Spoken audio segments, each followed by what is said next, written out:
packet pushers.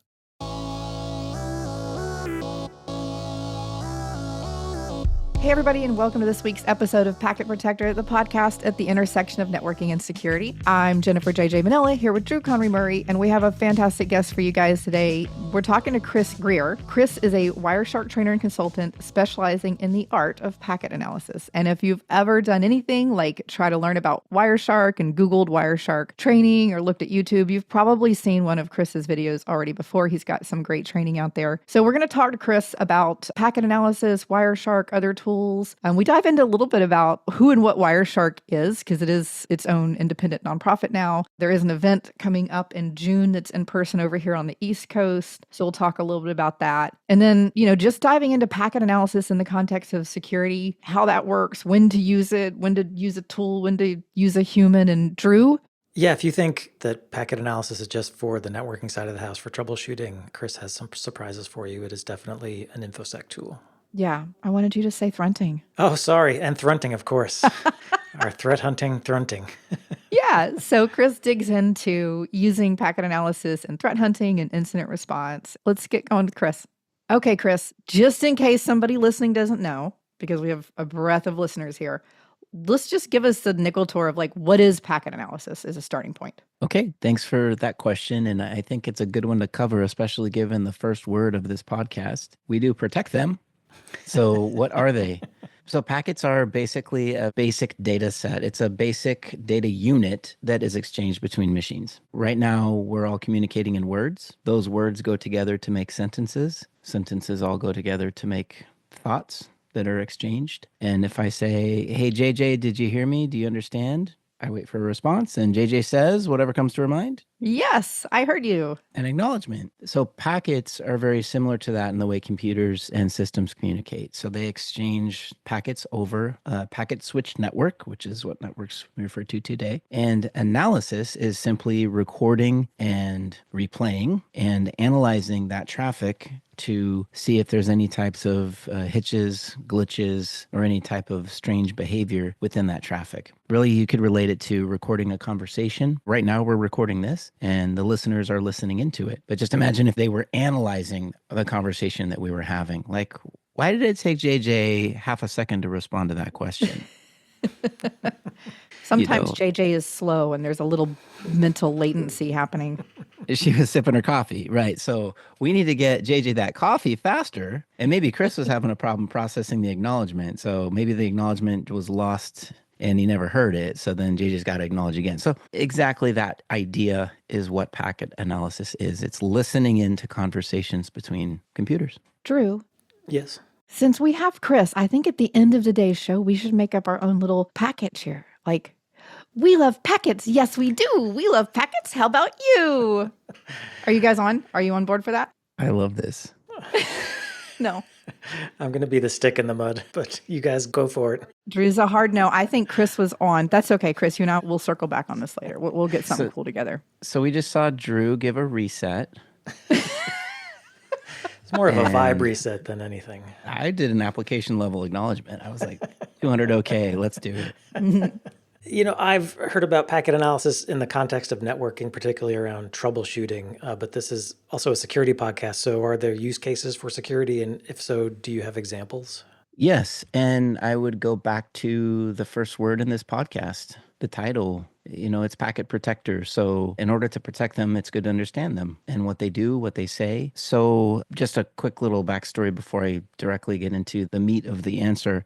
For a long time, I was doing troubleshooting, break fix analysis, performance analysis with Wireshark. And that was what people would call me up to do. Something was slow, something was broken. Let's get a packet capture and let's see what's going on. And in the last, I would say 5-6 years or so, while doing exercises like that, my clients have started to pivot into asking me questions like, hey, what else is going on in that traffic? Is there anything weird? Do you see any IOCs? Have we been compromised by this malware? Do we have this type of breach? Or we've had this kind of weird behavior. Do you see anything that looks funny at the packet level? Things that perhaps our IDS, IPS systems, our SIEM data isn't catching. And how do you find that needle in a haystack? Like, do you have a general idea of what you're looking for before you start digging into this? I mean, anybody that's looked at a packet capture, there's a lot of stuff happening in there. Oh, yeah. Yeah, exactly. And let me take that question in just a second, because I think it's a very important one for sure. But yeah, I think more and more, absolutely, yes, packets belong in the cybersecurity space, the security space.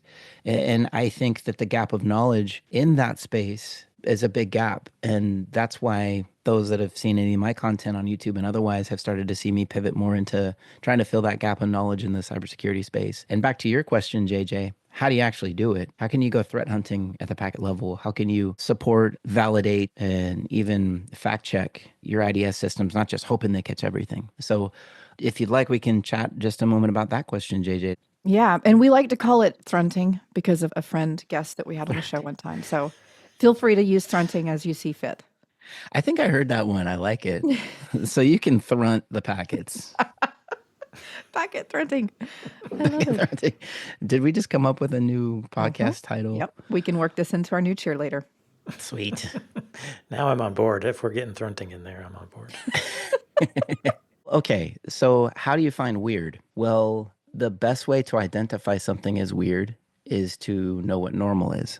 So for me, something that I do is really try to get a baseline of how should things look under normal conditions. And then as you develop that skill set, you start to see outliers. You start to see aberrations from normal. It's the same thing. Maybe one example I could use. Hey, JJ, if you and I are going to find counterfeit money and they just dumped a big stack of dollar bills in front of us, I mean, the best thing we could do is know what a real one looks like. And then we go to work. But what does the real one have? What signatures does it have? How does it look? And then we can just rip through that stack and look for any outliers. Even if the fakes are really good, there's absolute things that should be there. So it helps us to identify.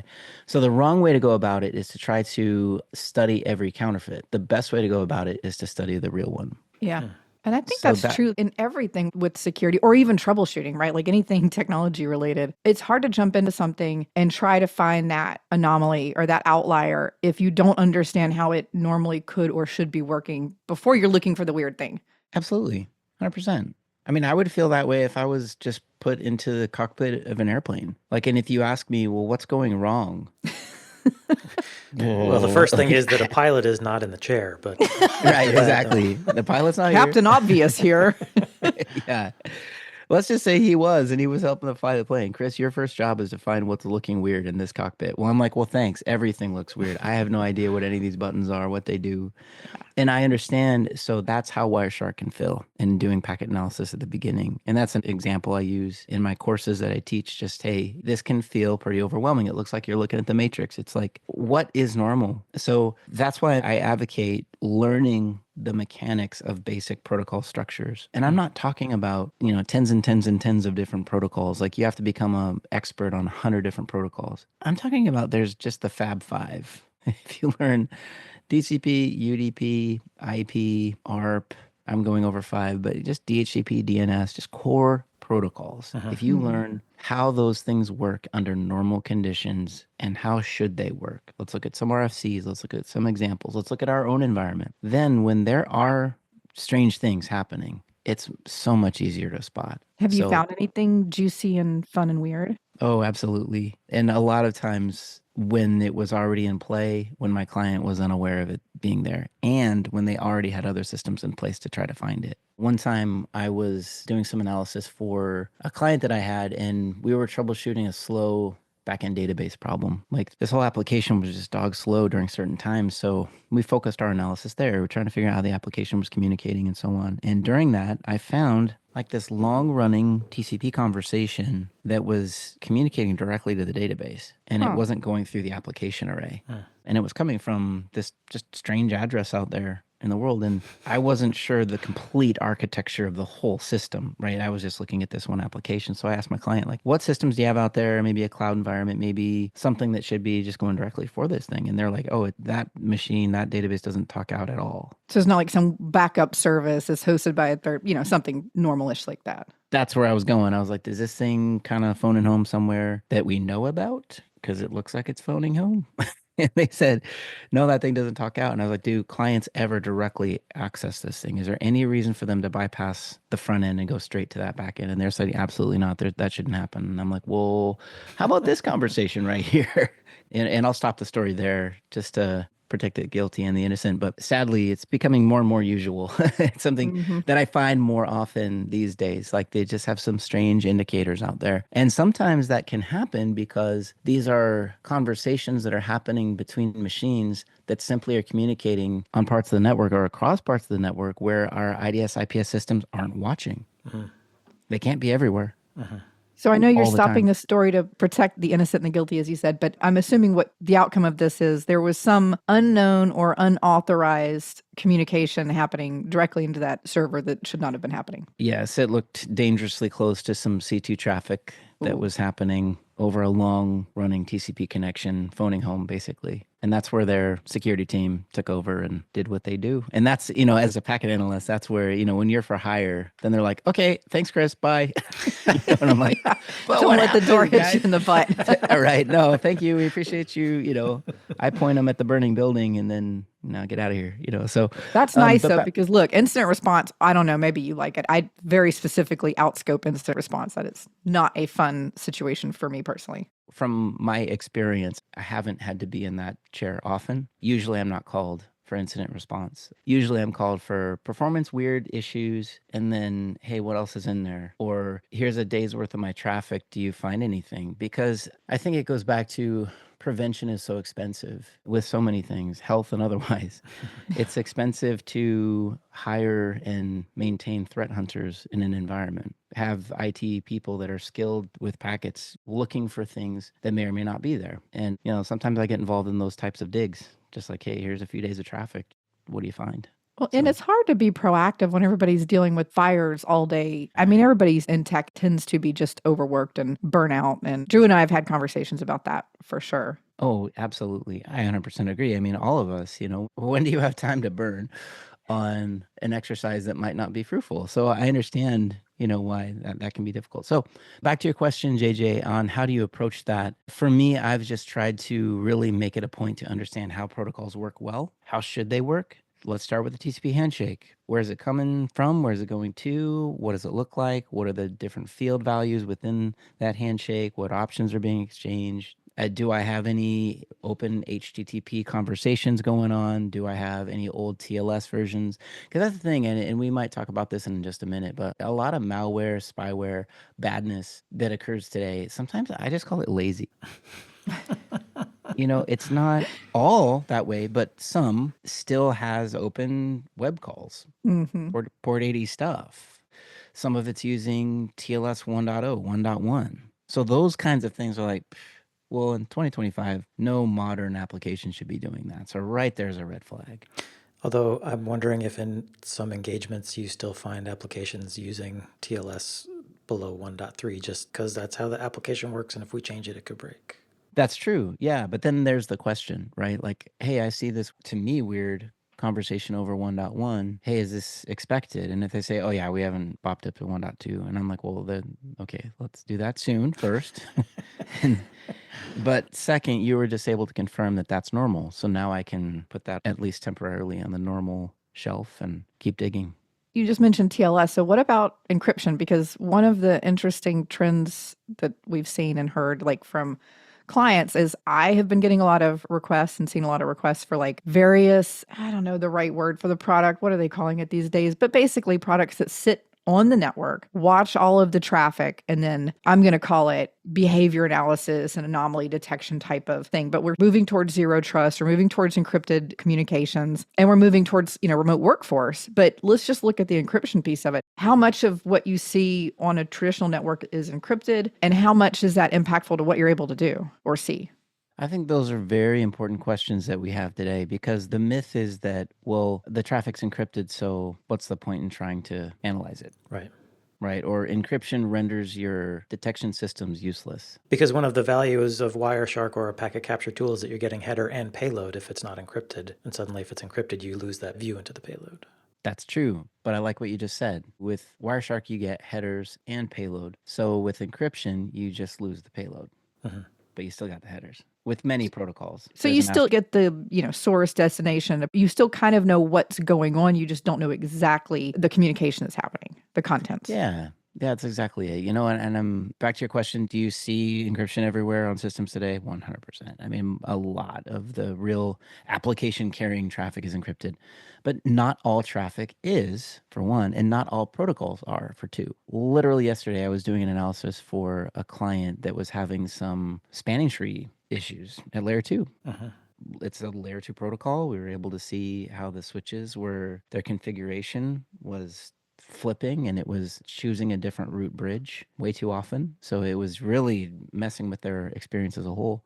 We were able to capture it and see that because STP traffic is still open, right? I mean, ARP, the IP header, we can still see source destination. We can still see IP identifiers. We can still see quality of service, class of service, diff serve. Those bits are still there for us. Any fragmentation, even into the TCP header, we have the whole TCP header. We can see port values. We can see options, how those are exchanged, window sizes. So there's a lot of things that we can still see layer 4 and below, even when an application is encrypted. That said, yeah, is it a challenge? Because I don't know if Drew goes to XYZ application and he's making a request and I can't see what the request actually was. It does limit my visibility, but it goes back to, why did Drew call me? Was it slow? Well, even in an encrypted application, I can still see Drew sending something to that application, probably a request, and then I see the application waiting some amount of time and then beginning to respond, probably a reply, and then I can measure those timers. That's in network performance analysis. With security, I still have, okay, Drew was talking where, on what port, how often? And is that expected? Does he normally do that? Many systems still are not encrypting DNS. DNS is still open and readable for now. That's changing. That's I changing feel like I'm having all quickly. kinds of PTSD triggers here. When you mentioned spanning tree, and I had to just tune out for a second. Unencrypted DNS. Yeah, but the truth is it's still there in a lot Yeah. of systems, right, wrong, or otherwise, and that's going away. But there's still a lot of value that we can get off of the wire, even in encrypted environments. Yeah, so I want to just underline that a little bit because I think in a security context, folks may think, well, what I'm really looking for is malware signatures, so I need payload. And if I can't get payload, then not really useful. But you're saying even with the packet headers, you can still gain a lot of useful security information. I mean, it kind of goes back to your example. You saw this funny TCP connection and were like, well, that's odd. And that didn't require you to see payload. Yeah, exactly. One example I use, if a thief was going to break into your house, or if a thief did break into your house and you didn't know all that was observed, okay, so the neighbors saw it, they went in, they left with this box. But they were able to tell you when it happened, how long they were in there, what the car was when they left. They were able to take pictures of the license plate. They were able to get an identification of how many people there were, what were their sizes, ages. I mean, even from external to that house, if you had video footage of that, but you just didn't know what was physically in that box, it's still okay. We still have quite a bit to go on here. We can't just throw it all out the window and say, well, unsolvable case. We don't know what was inside the box. When it comes to encryption with packets, developing that skill set as an analyst is really important because there's so much that still is there that we can use. Also, a lot of our analysis and forensics tools that we have that are doing this 24/7, 365 are using packet data to do so. They're just doing it at a scale that us as human beings typically don't do. They're watching it all the time. So we work in conjunction with those systems to be able to investigate incidents or thrunt, to borrow that word from JJ. I like the way you perked up like a little bird and cocked Grunt. your head when you said grunt. Drew wasn't looking. He was making notes. Grunt, grunt, grunt. Well, that was actually going to be my next question because in security and really in any operations, right, there's two things, right? There's the itty bitty granular, let me dig in and get my microscope and see what's going on. But then there's that zoomed out, doesn't have to be 10,000 foot view, but 500 foot view of let me get something that's a little bit more cohesive and holistic or understand the context of this little thing I've got the microscope on. So where does, I think you were kind of getting to this, the packet analysis fit from like an information security or a network professional doing something manually versus using some other tools that have that broader visibility? Where do we use that slider? Like what are the use cases and the appropriate times to use a tool maybe that has automation built in and has a broader view? And when do we need to zoom in and do something more manual with that analysis? I like that question. Going back to the haystack if I have this massive haystack, at least if I can get to the 2 by 2 cubic area where that needle is, and then start looking for a needle. So if I had some type of tool or machine that could just at least cut it down for me and focus the area I go searching for that needle, well, that just saved me a ton of time. And that's how those systems, that's their strength, right? They don't go down to the needle level, but they help us get rid of parts of the haystack. Huh. So, I mean, imagine how I feel like when a client says, "Hey, I got a few terabytes of data, Chris. Can you go hunting?" No. I mean, I don't want, there's better systems for that. So we're going to pull off a Wireshark and doing deep dive packet analysis. And we're going to do some high level things first just to see if we have any. I mean, let's pump it through some Cicada rules. Like, what do we find? Right? Like, are there any, some Zeek logs? Like, let's just take things at a higher level view first and then let that start to whittle down before we go into a conversation. Now, let's get down to the headers. Now, let's get down to the specific aspects of what those headers are saying. So, I hope that helps answer that question. If you're doing like a real overview, 100,000 foot all the time, a human being with packet analysis with Wireshark is not the spot for that. Right. It's not until you get down to the 10, 5, 1,000 foot view. So you need to know either what you're looking for or where to be looking for something that you don't know what it is. Exactly. And the location too. If it's like a massive feed that's leaving a huge enterprise out to the web, and they're passing gigs per second, 10, 100 gigs per second. I mean, just that capacity right there. I mean, if you do capture, you're not capturing for long because you're going to fill your whole drive array in seconds. So that's just not the best place for it. That's not what packets are. That's not their wheelhouse, right? What about flow Anymore. sampling? Like, what about technologies that don't look at every single, packet in depth? Where do we use those? What's the appropriate use? And what are your thoughts about that? I think those are good for like long-term trends, trying to find a long-term normal, right? And understanding that there's things that we miss and there's absolute things that can slip through cracks. So as long as we get that context, like, okay, we're going to do some sampling, we're going to get an analysis on every 20th conversation, but then we can store it long term and get that overall pattern. Great. Well, that's the win that you just can't get on the packet level. So I hear some security people that turn towards flow analysis as part of a security strategy in networking. I'm kind of like, I mean, if something is repeated enough and there's enough volume, eventually, yes, you might see it. I thought maybe you had some use cases, but I think I'm just going to stick with my current thought of that's not the best way to go about it. there's a lot of places to hide and there's a lot that can be missed. But I think in time, as things go, computing just continues to get faster, better, storage gets faster, better, then we'll be better. Maybe we can sample less. JJ, I guess I'd say like the value I see for the flow log analysis is that one of the things it's for is that baseline, like what does normal look like? And this is sort of what's happening day to day, and flows collected in aggregate over time are one of the ways you can get that picture. So that when something anomalous pops up, you're like, oh, that's weird. We haven't either seen those two hosts talking or we haven't seen that kind of traffic before. That's when flow analysis, I think, comes to the fore. And at least too, maybe one use case for me that I've seen is like, okay, things are acting funny on a system, got some performance weirdness. And then we see through that flow analysis that could be sampled, we see this big spike of something, right? We just see this huge block of data for this period of time on that feed. And we can at least figure out, okay, what was that? Was that like a database popping itself out somewhere? Was it backing up somewhere? Was that expected? So there's still some answers, but JJ, I'm with you. I mean, it's a grain of salt, right? It's one way to look at a problem, sure, but does it let me sleep at night? No. Chris, I don't know if it's fair to tie you to a number, but you mentioned a client asking you, hey, can you look at these terabytes of logs or packets? And you're like, is there sort of a ballpark of what's an amount of data that a human could reasonably be expected to parse in a meaningful way when doing packet analysis? Hard to put on a specific number because I know I have some friends that do some pretty awesome filtering.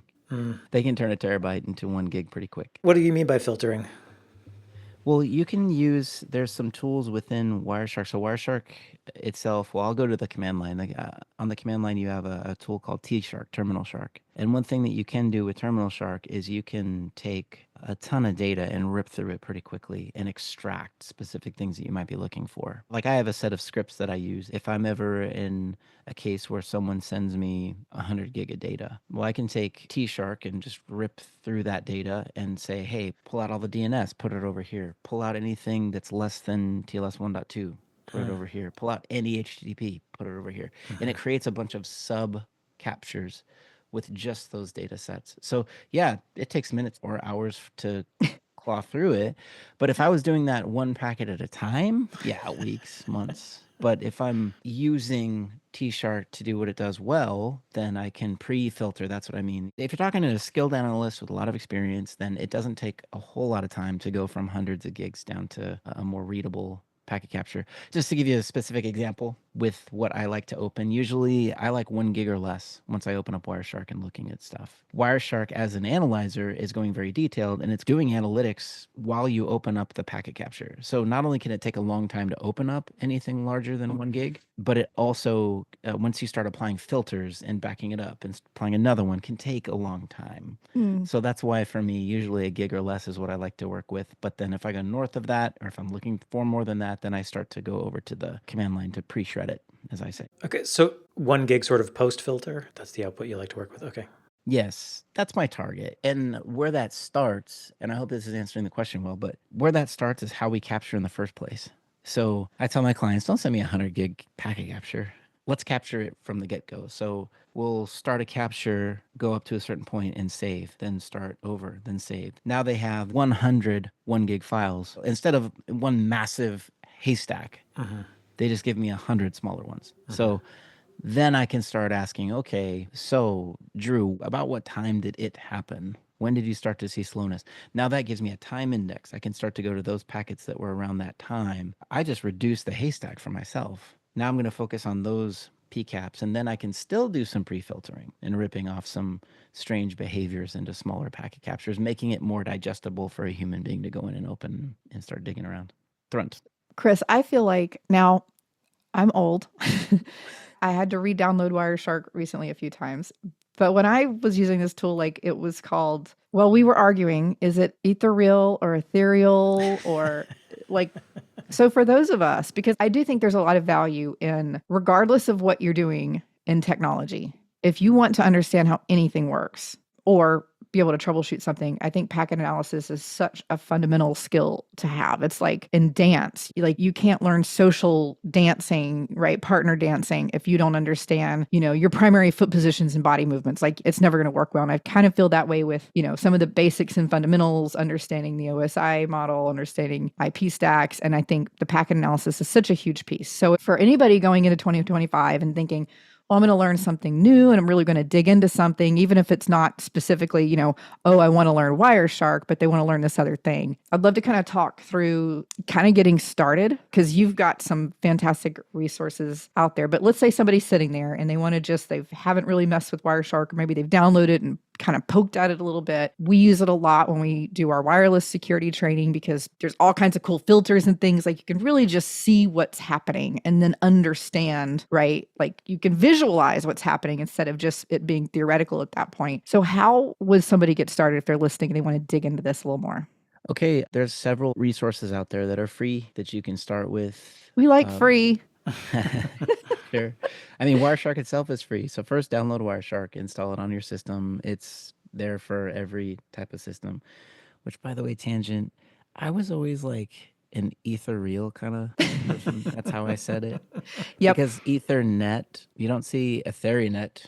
Yeah. You say Ethernet. I was in that camp too. We were in the same camp together. Yeah. Yeah, that is so anyway, back to Wireshark. But it changed names in 2006 and here we are with Wireshark. Before you go on with the resources, because we were kind of talking about this a little bit before we started recording, who manages and maintains Wireshark? Because it's free. How is this funded? Who's managing it? So Wireshark is supported by the Wireshark Foundation, which is a nonprofit organization that Gerald Combs is the original developer of Wireshark, and he's the chairman of the board, so to speak, and there's others that support him in that effort, many of them core developers of Wireshark. So Wireshark is a independently non-funded nonprofit organization. So that's why, and I appreciate you bringing that up, Wireshark is on its own. Every download costs money, and it's mainly supported by a volunteer organization of developers from around the world that donate their time to make this thing better. So if you are listening to this podcast and you use Wireshark to do whatever it is you're doing, whether you're learning, whether you're making your network run better or securing it with Wireshark and looking at packet data that way, Just give that a thought. I mean, consider supporting the foundation. To do that, if you just head to wireshark.org, there's a donate button. There's ways that you can get your employer involved. There's conferences that are available that you can attend that will all support the Wireshark Foundation. So that's something that the listeners can check out. Wasn't Wireshark getting funding from Riverbed at some point? And did that stop? It switched hands several times. Riverbed was involved for a time, most recently Sysdig. It went from Riverbed to Sysdig, and now from Sysdig became a nonprofit. Several reasons for that. It's allowed the project to be a bit more nimble and to go in the direction that they want to keep it going. Not to say that any of those companies didn't support that, but they've always wanted to be a nonprofit organization on their own. So yes, while historically there have been a vendor with some deeper pockets supporting them, that's not the case today. Okay, good to know. And it takes a village. Because, I mean, really, even if just $1 or $5, right, to donate and support, that would be a huge thing. Yeah, with Wireshark's user base, yeah, that would make a tremendous difference and help it, I mean this seriously, help it continue. Yeah. And you guys, all of the things that Chris is mentioning, we'll put all the links in the show notes for you so you can click on them there. Let me let you get back to that list of the getting started resources. Sure, yeah. So I would say first, I hate to do a self-plug, but my YouTube channel is very focused on the new person. So if you just download it, don't know where to start, come on by my channel. If you just look on YouTube, Chris Greer, if you do Chris Wireshark, or if you just do Wireshark, hopefully you'll find my stuff. Otherwise, I'm doing something wrong. But I strongly invite the new audience, if you're just looking to skill up in packet analysis, to stop by. Core forensics, core basic protocols and use models and filters and profiles. And we go through all that. In fact, I have a 9-part, I call it the Wireshark Masterclass, and it's available there for you. You can download a packet capture, follow right along with each lesson, and gradually build your skill set. Also, from there, most of my videos, I have a link to my Udemy course. And that Udemy course is available. I think you can pick it up for like $10 or something like that. Oh, wow.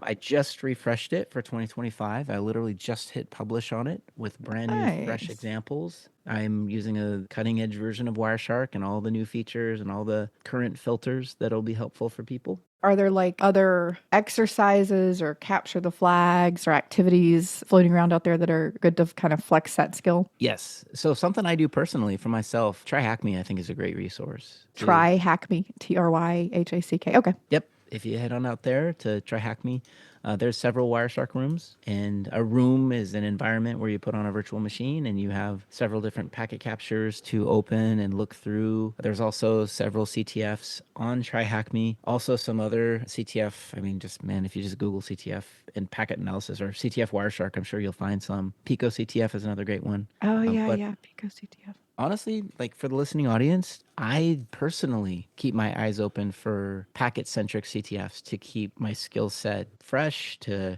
try to learn new things. Even at DEF CON, doing the packet challenge they have there is always fun. And I find, I just haven't had to use Wireshark that way. I just learned something. So learning never stops. No one's an expert.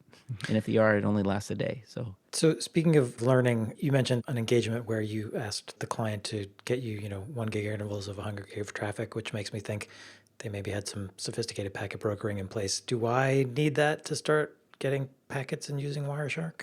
No, you don't need any expensive equipment, a packet broker, or a large capture environment to be able to get started. In fact, I think that it's too late to start once you have that stuff. If you start now in a simple way, even just capturing your own machine's traffic and just seeing what's going on out there, everybody can do that right now. Right now, this podcast, you're listening to it. It's a little harder on a mobile device, but if you're on a laptop, start up Wireshark, fire it up. What protocol is this podcast using to deliver this content to you? And when you stop this podcast, does that traffic stop? What other protocols do you see? What other conversations do you see? Just doing that gets your skills going. You're learning how to drive in the parking lot.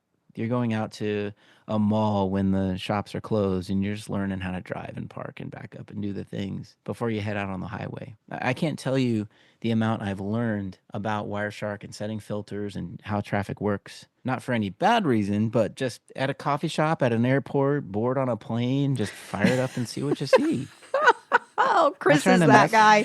Chris is that guy. I've seen that guy. I've had wireless tools on airplanes, and I've seen some stuff, and I'm like, who the heck is sitting on this airplane doing that right now? That seems like an invitation for an air marshal to be like, hey, buddy, what you got there? Hey, they haven't yet, but hopefully they don't. It's just looky though, right? Yeah, I'm You're not just looky injecting You're not doing anything. anything. Nah, exactly. So when you said flying the plane, you weren't really kidding. That's your ambition someday, right? Just fly it from your laptop. Exactly. And it just to see, it's interesting, what we think is happening and what really is happening on the wire can be two very different things. Right now my phone is sitting on my desk and the screen's off and I'm not interacting with it. So standard person thinks, oh, it's not doing anything until you fire up Wireshark and see what it's really doing. So that curiosity, I know we've kind of gone on about it, but I think one of the most important things to have to develop this skill set is just curiosity. Yeah. And a desire to learn something interesting and new. And if you have both of those things, boy, you're going to have a very interesting, fun time in the packet level. So maybe to wrap this up, we've sort of touched on a little bit, but just to sort of put a good, clear point on it. In your opinion, when should the packet analyzer come out of the toolkit? What are the situations where you think, yeah, this is the time to pull this tool out? Security context. For sure. Incident response is an important one. I'm sorry, JJ, but I'll start with that one. That's Also, fine. Somebody's got to do it. There's a reason I'm co-hosting a podcast and not doing this work anymore. Right. Yeah. Let somebody else do it. You young whippersnappers out there, yeah. And threat hunting. I think when we're looking at things that look strange, feel strange on the as far as performance, or even when things seem normal, firing up our packet capture either engine or Wireshark itself and digging around and seeing what's going on. And especially if we think in terms of the threat model or a framework and how attacks work and how they develop, packets are going to be useful when we're really looking at things that are either network-based or have some type of lateral movement or some type of C2 traffic to be able to see. C2 meaning command and control. Exactly. If an attack involves actions being taken within a system, like it's actually, okay, they're spending a long time doing some privilege escalation, or they're interacting with a front-end web server in a secure way, but then they're trying to do SQL injection, but it's all behind the green lock. Those are things that packets aren't as strong with because we can't see that. Right, from the wire itself. So that's where there are some other tools that have just a stronger visibility to within the system, right? The log analysis itself. There's another tool that you're going to hear a lot more from the Wireshark Foundation. It's called StrataShark. StrataShark. Sorry, let's just enjoy that for a minute. StrataShark. StrataShark. Dun, dun, dun. Dun, dun, dun, So dun, Wireshark dun, dun. and StrataShark. So if I can talk about that one just for a minute. Please. If I'm looking for stuff on the wire, Wireshark. Stuff that actually becomes a packet and is transmitted. Because attackers can, wipe logs, they can adjust logs, they can cover their tracks in a lot of ways internal to a system, but they can't cover their packets because they need those packets to interact with the system. So you can still see them and capture them on the wire. That said, where Wireshark leaves off is once a packet hits a system and then that packet goes into the actual protocol stack and then into that kernel. So to give us visibility in there, Gerald Combs, the Wireshark Foundation, by the time we launch this podcast, it's probably going to be out. It's only in the next week or two from now. StrataShark is a tool that you can go and download, and we can link that down below as well. But that captures system calls and logs within the system. Oh, okay. So this is a host-based analysis tool. Correct. And it logs literally the system calls. So that's been an interesting blind spot that we've had for a long time from the packet level, but now a tool like that is giving us system calls logs within that system. So that can augment what Wireshark sees. And you're about to see a bunch of content from myself, from others in the Wireshark community start to embrace StrataShark as well. Wow, that's interesting. Maybe I'm getting ahead here, but are there opportunities to coordinate a Wireshark packet capture and a StrataShark system call capture to see if incidents might be related? So I was chatting with Gerald last week, Gerald Combs, he created Wireshark, and that was exactly my question. Like, can I go in StrataShark and say, like, what packets does this read go with? Yeah. And he said, that's on the plan. Okay, great. Like basically export or create a filter and kick it over to Wireshark and give me the packets that were involved in that system call. Like that's pretty cool. So I think we're going to start to see those two worlds begin to intersect in the future. So yeah, so threat hunting, incident response, those are two strong places for this field of view. And also I think just as a core data set, if you are working with a tool that uses the packet as its truth, So any type of IDS IPS systems seems like today that so many use the raw packet as the truth, and then they have signatures that are built off of that packet data, right? So Circata is looking for these specific signatures, these conversations, these protocols, this pattern in the traffic, right? So if you're involved in creating rules or validating those rule sets or looking at alerts that come from those rule sets, packets are really important to learn as well, because that's where the rules come from. For me as a packet person, that's why I was studying for several cybersecurity. When I first was getting started into this whole field, I started to try to cert up and get some certifications to just try to understand some of the scope and context. And I was surprised at how much packet data was in there. And we'd be given a packet capture and it's like, what Circata rule would you build, or snort rule? Like, what would be triggered based off of this traffic? And you're like, oh, well, I get packets. So for me, that wasn't a challenge because I understood the data set. So that's why I'm an advocate. Like, I think anyone that, even we're going into the conversation of machine learning and AI, like, we want to understand what we're automating. Right. Learn and understand packet data. And along the learning lines, Chris, I was just clicking around in some of the stuff we have here in the show notes, and I see that there is, if you want some real live interaction, it looks like there's Shark Fest happening in June in Virginia. So an in-person live event. And I was just clicking around in here and I see, aside from the conference, which looks like it's 3 days in June, there's also pre-conference training. It looks like you're teaching a class there. So several opportunities to, get hands-on, get some training. And you also see some TLS troubleshooting with Wireshark as an option there as well. Yeah, absolutely. So Shark Fest, it's the Wireshark Developers and Users Conference. It happens twice a year, once in the States, once in Europe. And in addition to the pre-conference classes, like one of the ones that you just mentioned, going into that week of educational, it's an educational conference. You're going to learn from some of the best in the world that are doing this, and core developers that are actually creating these dissectors, and people that are directly involved with the Wireshark project. So it's a great place to go and learn. It's something I sit as a student that week, except when I'm presenting. And the same is true with anyone there. Some of the sessions that I'm teaching, I have Wireshark core developers sitting there and participating. That's not intimidating at all, is it? Heavily. You just got to say, oh yeah. 100%. I remember one of the first ones I did, Gerald Combs himself walks in and sits down, and I'm like, oh. He's the person who built it, and I'm going to try to explain it to him. Yeah. I'm like, why would he care about my little session that will give him nothing? But that's not how it is there. That's cool. No, that's cool. That's a sign of a good community, I think. That's great. So please come. And those other resources that we shared as well, YouTube, Udemy, Try Hack Me, Hack the Box. If you're just looking to get started and you're looking to get started for free, you can check that out. Awesome. And we've got them all in the show notes, so you guys can clicky on that.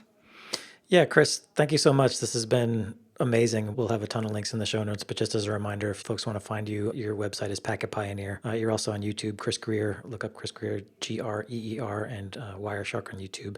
If you don't want to get to the links in the show notes, we'll have it there. But this has been great, fantastic discussion. We're going to have you back and dig in more, because there's more here. But in the meantime, thank you so much. And as always, thanks to you, the listener, for joining us for this episode of Packet Protector. If you have a topic you want us to cover, you can find JJ and I on LinkedIn or at packetpushers.net/community, where you can join our free Slack channel and hang out with other IT and security pros. If you've got a comment, a correction, or a question about anything you heard on the show, you can reach out to us at packetpushers.net/FU. The FU is for follow-up, and we really appreciate when listeners reach out. As always, eat your security vegetables.